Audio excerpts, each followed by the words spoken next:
Mga kapuso, abot sa halos 1 million pesos na halaga ng umano'y expired na food products ang nasabat ng mga otoridad sa isang bodega sa Quiapo, Maynila nitong Miyerkules ng gabi. Sinalakay ng mga tauhan ng MPD Special Mayor's Reaction Team o SMART ang bodegang ito sa Quiapo, Maynila nitong Miyerkules ng gabi. Tumambad sa mga otoridad ang samot-saring expired na produkto na binabago umano ang expiration date ayon sa pulisya. Ilan pa sa mga nakaimbak dito ay mga candy at chocolate na madalas bilhin ng mga bata. Mayroon ding mga keso na noon pang 2025 nag-expired. Mayroong mga spaghetti sauce, imported soft drinks at maging mga gamot at vitamins na binabago rin ang expiration date. Sa banyong ito, sinasabing binubura ang mga expiration date ng mga produkto gamit ang ilang kemikal. Sa video namang ito, may kita pa ang ilang daga na pag-alagala sa loob mismo ng nasabing bodega. Pag nakita mo yung lugar talaga, napakarumi at saka makikita mo yung mga produkto nabubulok na. So talagang hindi na siya po human consumption yung ating tinatawag mo. Sabi ng MPD SMART, isang confidential informant ang nagsumbong sa kanila at agad silang nagsagawa ng operasyon kung saan nahuli ang 5 empleyado ng bodega.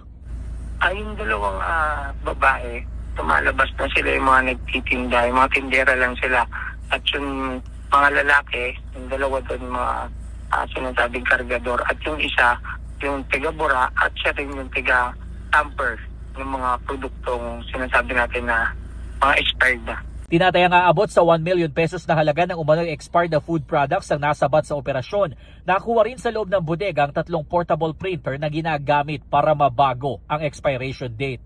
Sabi naman ng MPD SMART, patuloy silang nag-iimbestiga para mahanap ang may-ari ng nasabing bodega na pinangalanan na rin ni Manila Mayor Isko Moreno.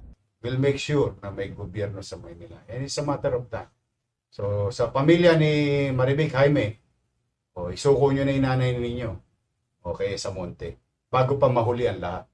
Kasi ito'y bagay na binibigyan namin ng matinding atensyon. Dahil kalusugan ng mga bata, tao, nakakain ito. Nasa custody naman na ng MPD SMART ang 5 naaresto na tumangging magbigay ng pahayag. Maharap ang mga sospek sa reklamong paglabag sa Consumer Act of the Philippines at Food Safety Act of 2013. Naikipag-ugnay naman ng MPD sa Department of Public Services ng Maynila para sa maayos na disposal ng mga nasabat na expired na food products.